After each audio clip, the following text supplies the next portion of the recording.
காக்கும் கரை விநாயகருக்கு சரணம், பூண்டி மகானுக்கு அரோகரா. ஆறிரு தடந்தோல் வாழ்க, அறுமுகம் வாழ்க, வெற்பை கூறுசை தனிவேல் வாழ்க, குக்குடம் வாழ்க, செவ்வேல் ஏறிய மஞ்சை வாழ்க, யானைதன் அணங்கு வாழ்க, மாறிலா வள்ளி வாழ்க, வாழ்க சீரடியார் எல்லாம். முருகப்பெருமானுடைய அடியார்கள் தங்களுடைய வாழ்விலே வளமும் செல்வமும் பெற்று இன்புற்று வாழ வேண்டும். இப்படி அருமையான பதிகத்தை நாம் பாடி கந்த புராணத்தினுடைய அத்தியாயத்தை மறுபடியும் தொடரலாம். சிவபெருமான் கொடுத்த வரத்தின்படி சூரபத்மன் ஆண்டு கொண்டிருக்கின்றான் 1008 அண்டங்களையும். இப்பொழுது அவனுக்கு அழிவு காலம் தொடங்கிவிட்டது. முருகப்பெருமான் அவதரித்து விட்டார். இமயத்திலே சரவண பொய்கையிலே 6 குழந்தைகளாக, குழந்தை வடிவேலனாக தன்னுடைய படைப்பை அவர் தொடங்கிவிட்டார். அவருடன் 1,00,000 வீரர்கள் இருக்கின்றார்கள். போர்ப்படை தளபதிகளாக 9 பேர் இருக்கின்றார்கள். இதிலே மூத்தவராகவும் முதல்வராகவும் விளங்குகின்ற வீரவாகு தலைமை சேனாதிபதியாக இருக்கின்றார். முருகப்பெருமான் தன்னுடைய பாலலீலைகளை தொடங்கிவிட்டார். அவர் விளையாட்டாக பல வேலைகளை செய்கின்றாராம். மேருமலையை கிள்ளி எறிந்து விளையாடுகின்றார். கடலிலே பிடித்து திமிங்கலங்களை பிடித்து அவர் திரும்பவும் கடலிலே விட்டு தன்னுடைய லீலைகளை தொடர்கின்றார். இதனை கேள்விப்பட்ட இந்திரனுக்கு கோபம் வந்து விட்டதாம். யார் இந்த சிறுவன், எதற்காக இப்படி செய்கின்றான் அப்படின்ற கோபத்தோட தன்னுடைய தேவலோகத்துக்கு உதவி செய்யக்கூடிய பலர் இருக்கின்றார்கள் அல்லவா, வருணன், குபேரன், வாயு, இவர்களை எல்லாம் கூட்டிக் கொண்டு தன்னுடைய போர்க்கருவிகளையும் எடுத்துக்கொண்டு தன்னுடைய படை வீரர்கள் பின்தொடர முருகப்பெருமானை சந்திக்கின்றார். அவரை கூப்பிட்டு கேட்கின்றாராம் இந்திரன். ஐராவதத்தின் மீது அமர்ந்திருக்கின்றான் இந்திரன். அவன் கேட்கின்றானாம், யாரப்பா நீ, எதற்காக இப்படியெல்லாம் லீலைகளை செய்து கொண்டிருக்கின்றாய்? உன்னால் இந்த லோகமே படபடக்கிறது அல்லவா, எதற்காக இப்படி செய்கின்றாய் அப்படின்னு கேட்கும் பொழுது முருகப்பெருமான் பார்க்கின்றாராம், அப்பா இது ஒரு சாதாரண விளையாட்டு. சிறு பிள்ளைகள் விளையாடுவதை தாங்கள் பார்த்திருக்கின்றீர்கள் அல்லவா? சிறு குழந்தைகள் என்ன செய்வார்கள், ஆற்றிலே மீன் பிடிப்பார்கள், மறுபடியும் விட்டு பெறுவார்கள். அதைத்தானே நானும் செய்து கொண்டிருக்கிறேன். இதுல என்ன நீங்கள் பிழையை கண்டுபிடித்து விட்டீர்கள் அப்படின்னு கேட்கும் பொழுது இந்திரனுக்கு கோபம் வந்து விட்டதாம். எதிர்த்து பேசுகின்றாயா அப்படின்னு சொல்லி என்ன பண்றானா, இந்திரன் அந்த சிறு பிள்ளையிடம் விளையாடுகின்றானாம். ஆனால் இந்திரனுக்கு தெரியாது இவன் சிவசக்தியின் மைந்தன், இவனால் தான் உலகம் இயங்குகின்றது என்ற உண்மையை அறிந்து கொள்ளாத மூடனாக போய்விட்டான் இந்திரன். அவன் என்ன பண்றான், வஜ்ராயுதத்தை எடுத்து வீசுகின்றானாம். ஆனால் முருகப்பெருமானிடம் இந்த வஜ்ராயுதம் என்ன ஒரு செயலை புரிய முடியும், அதனுடைய செயலை, அதனுடைய தன்மையை செயலிழக்க செய்து விட்டார் முருகப்பெருமான். அப்பொழுது இந்திரனுக்கு பயம் வந்து விடுகின்றது. ஏன்னா அதுவரைக்கும் விளையாட்டாக நினைத்து கொண்டிருக்கின்ற இந்திரன் வஜ்ராயுதத்தை முறியடிக்கக்கூடிய ஒரு தகுதி இருக்கின்றது என்று சொன்னால் அது சிவபெருமானுக்கு மட்டுமே உரிய தகுதி அல்லவா? அப்படிப்பட்ட ஒரு சக்தியை பார்த்தவுடன் இந்திரனுக்கு பயம் வந்து விட்டது. அவன் பின்வாங்கினானாம். அவன் பல அம்புகளை எடுத்து வீசி எறிகின்றான். ஆனால் அது எல்லாம் மலர் மாலைகளாக முருகப்பெருமானுடைய கழுத்திலே விழுகின்றனவாம். இதை பார்த்து கூட இந்திரனுக்கு யோசனை வரவில்லை. இவன் சிவசக்தி வாய்ந்தன், இவனிடம் நம்முடைய வலிமை பலிக்காது என்ற உண்மை அவனுக்கு தெரியவில்லை. மேற்கொண்டும் அவன் ஆயுதங்களை ஏந்தி போர் செய்ய முற்படும் பொழுது சுற்றியுள்ள தேவர்கள் கூறுகின்றார்களாம், இவன் சரவணன், இவனை எதிர்க்க முடியாது, இவன் சிவபெருமானின் நெற்றிக்கண்ணிலிருந்து தோன்றியவன், சரவண பொய்கையிலே வளர்ந்தவன், இவன் சூரபத்மனை அழிக்க பிறந்தவன், இவனை நாம் வணங்க வேண்டுமே என்று இவனை நாம் எதிர்த்து போர் புரியக்கூடாது என்ற உண்மையை சொன்னவுடன் இந்திரனுக்கு யோசனை வந்தது. என்ன பண்றான் பாருங்க இந்திரன், முருகப்பெருமானுடைய கால்களில் விழுந்து வணங்குகின்றானாம். நாங்கள் அறியாமல் பிழை செய்து விட்டோம், எங்களை மன்னித்து விடுங்கள் அப்படின்னு. அப்பொழுது என்ன பண்றாரு முருகப்பெருமான், தன்னுடைய பாலலீலைகளை அளவோடு செய்கின்றார். யாரையும் அவர் பயமுறுத்தவில்லை. இப்பொழுது முருகப்பெருமானுக்குரிய ஒரு இடம் இருக்கின்றது. அது என்னன்னா ஸ்கந்தகிரி, கைலாயத்துக்கு பக்கத்திலே. சிவபெருமானை பார்க்க வருகின்றவர்கள் முருகப்பெருமானையும் பார்த்து வணங்க வேண்டும் என்ற காரணத்தினால் ஸ்கந்தகிரியிலே தன்னுடைய தலைமையிடத்தை கொண்டு அவன் முருகப்பெருமான் அரசாட்சியை தொடங்கிவிட்டான். அவனுடைய சேனாதிபதிகளோடவும் போர் வீரர்களோடவும் இப்பொழுது ஒரு நிகழ்வு நடக்கின்றது. முக்கியமான நிகழ்வு என்னன்னா, சிவபெருமானிடம் தேவர்கள் வந்து ஒரு வேண்டுகோள் வைக்கின்றார்களாம். என்னன்னா, கைலாய வாசனே, தங்களுக்கு ரிஷப வாகனம் இருக்கின்றது. அதுபோல தங்களுடைய மைந்தனுக்கு நாங்கள் ஒரு வாகனத்தை கொடுக்க விரும்புகின்றோம். அதற்காக ஒரு யாகம் செய்ய வேண்டும் அப்படின்னு அனுமதி கேட்கும்போது சிவபெருமான் ஒப்புக்கொள்கின்றார். நாரதர் முன்னிலையில் இந்த யாகம் நடைபெறுகின்றது. யாகத்திற்கு பசுவை கூட்டிக் கொண்டு வருகின்றார்கள். அந்த பசுவின் பெயர் அதவாயு. யாகம் தொடர்ந்து நடைபெற்றுக் கொண்டிருக்கின்றது. அப்பொழுது அந்த அதவாயு என்கின்ற பசு பயங்கரமாக கத்துகிறது. என்னன்னு பார்த்தா அதனுடைய வயிற்றிலிருந்து ஒரு ஆட்டு வாகனம் வெளிவருகின்றது. ஒரு ஆடு வெளிவருகின்றது. அது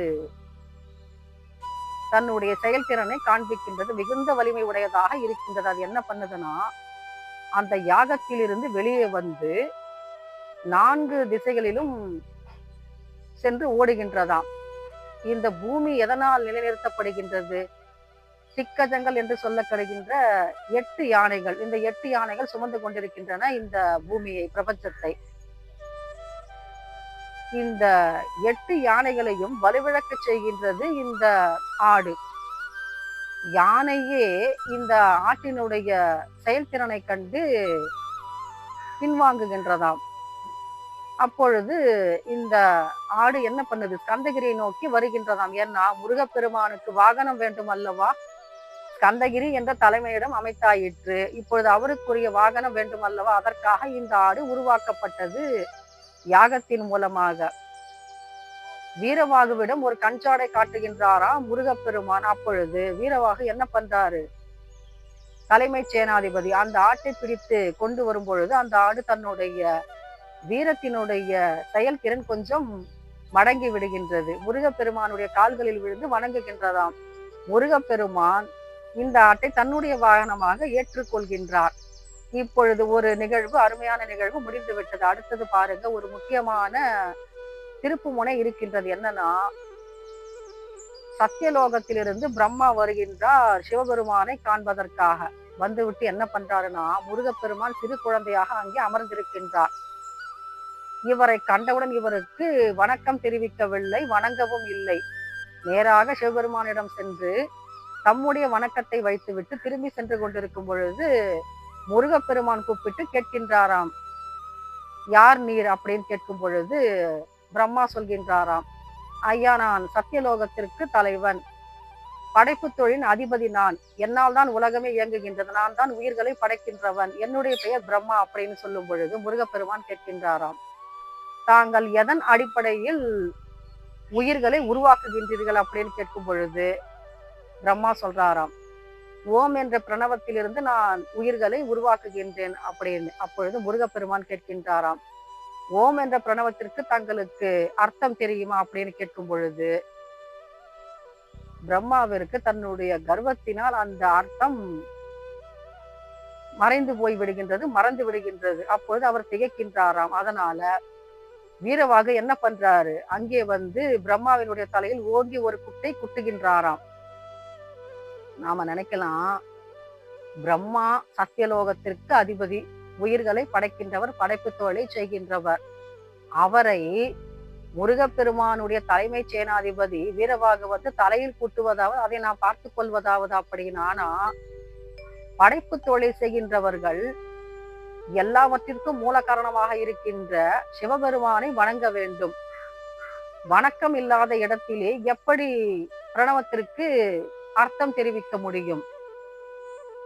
வணங்குவதால் மட்டுமே நாம் வளர முடியும் வாழ்க்கையிலே. இந்த உண்மையை தெரியாத பிரம்மா, கர்வத்தினால் நிலைகுலைந்து போன பிரம்மாவிற்கு இந்த கூட்டு தேவைப்படுகின்றது. அப்பொழுது சிவபெருமான் கேட்கின்றாராம், எதற்காக பிரம்மனுடைய தலையிலே குட்ட சொன்னீர் அப்படின்னு கேட்கும் பொழுது முருகப்பெருமான் சொல்கின்றாராம், இவருக்கு ஓம் என்ற பிரணவத்திற்கு அர்த்தம் தெரியவில்லை, உயிர்களை படைப்பதற்கான அடிப்படை இலக்கணமும் இவருக்கு தெரியவில்லை, அதனால்தான் இப்படி செய்தேன் அப்படின்னு. பிரம்மாவை சிறையில் அடைத்து விட்டார் முருகப்பெருமான். அப்பொழுது சிவபெருமான் கேட்கின்றாராம், மைந்தா, தாங்கள் செய்வது உங்களுக்கு சரியா? படைப்பு தொழில் எப்படி இப்பொழுது நடைபெறும் அப்படின்னு கேட்கும் பொழுது அதை நான் பார்த்துக் கொள்கிறேன் என்று சொல்கின்றாராம் முருகப்பெருமான். ஏன்னா முருகப்பெருமானால் தான் உலகம் இயங்குகின்றது என்ற உண்மையை உணர்த்துவதற்காகவே இந்த திருவிளையாடலை முருகப்பெருமான் நிகழ்த்தினார்.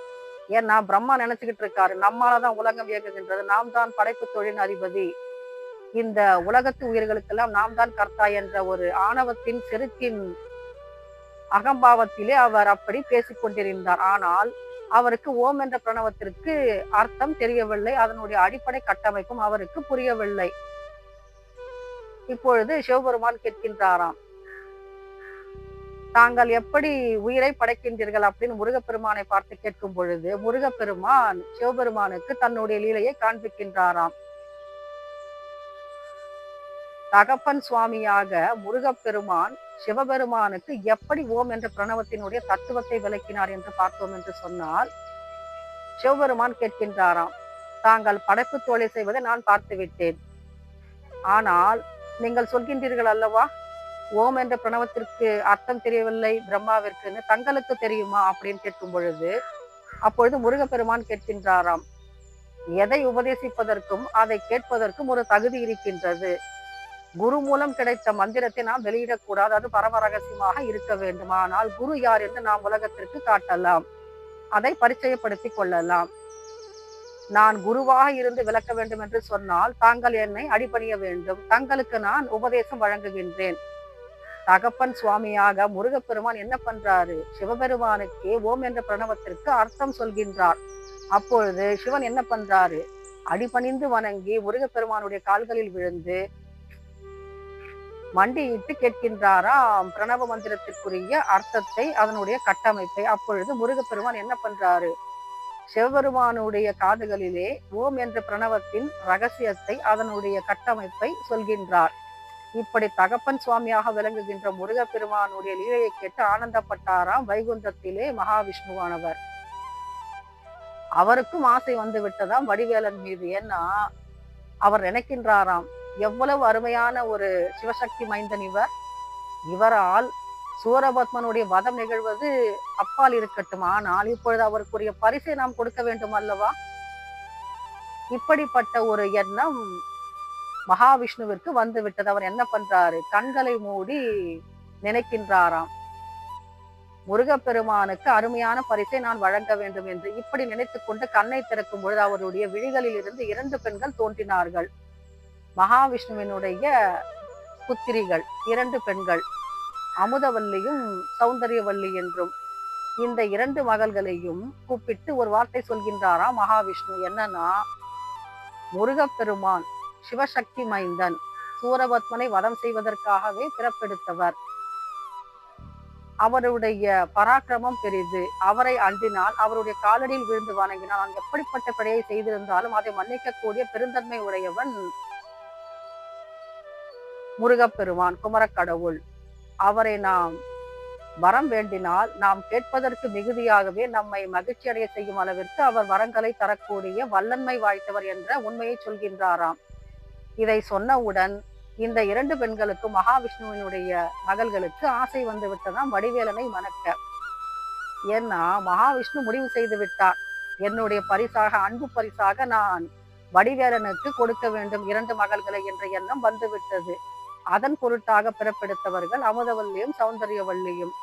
இப்படி முருகப்பெருமானை காணாமலே வடிவேலனை மணக்க வேண்டும் என்ற தங்களுடைய சங்கல்பத்தை செய்து கொண்டு விட்டார்கள் 2 மகள்களும். இப்பொழுது முருகப்பெருமான் தன்னுடைய திருவிளையாடல்களை தொடர்கின்றார். ஏன்னா அவர் பிறப்பெடுத்தது எதற்காக, சூரபத்மனை வதம் செய்ய வேண்டும் என்பதற்காக அல்லவா. இப்பொழுது பிரம்மாவிற்குரிய தகுதியை அவர் நிர்ணயித்து விட்டார். என்னன்னா, அவருக்கு ஓம் என்ற பிரணவ மந்திரத்தினுடைய அர்த்தம் தெரியவில்லை. சிவபெருமான் கூப்பிட்டு கேட்டதால் அவருக்கு தகப்பன் சுவாமியாக இருந்து அந்த பிரணவ மந்திரத்தை உபதேசித்தார், அதன் கட்டமைப்பை அவர் சொல்லி விளக்கினார். அடுத்தது சிவபெருமான் ஒரு வேண்டுகோள் விடுக்கின்றார். என்னன்னா, மைந்தா தாங்கள் பிரம்மாவை விடுதலை செய்து விட வேண்டும் அப்படின்னு. அப்பொழுது பிரம்மா வந்து காலடியில் விழுந்து பணிகின்றாராம் குமரக்கடவுளுடைய கால்களில் விழுந்து. தாங்கள் யார் என்பதை மதியாமல் நான் செருக்கோடு பேசிவிட்டேன், என்னுடைய ஆணவத்தை தாங்கள் அடக்கி விட்டீர்கள் அப்படின்னு. அப்பொழுது அவருக்குரிய தகுதியை கொடுத்து மீண்டும் சத்தியலோகத்துக்கு அனுப்புகின்றார் குமரக்கடவுள். சூரபத்மனுடைய வதம் எப்படி நிகழ்ந்தது என்பதை பற்றி நாம் அடுத்த அத்தியாயத்தில் காணலாம். அதுவரை நாம் கந்தனை சிந்தனை செய்து கொண்டிருக்கலாம். வேலும் மயிலும் சேவலும் துணை. மீண்டும் தொடர்வோம் கந்த புராணத்தினுடைய அடுத்த அத்தியாயத்திலே.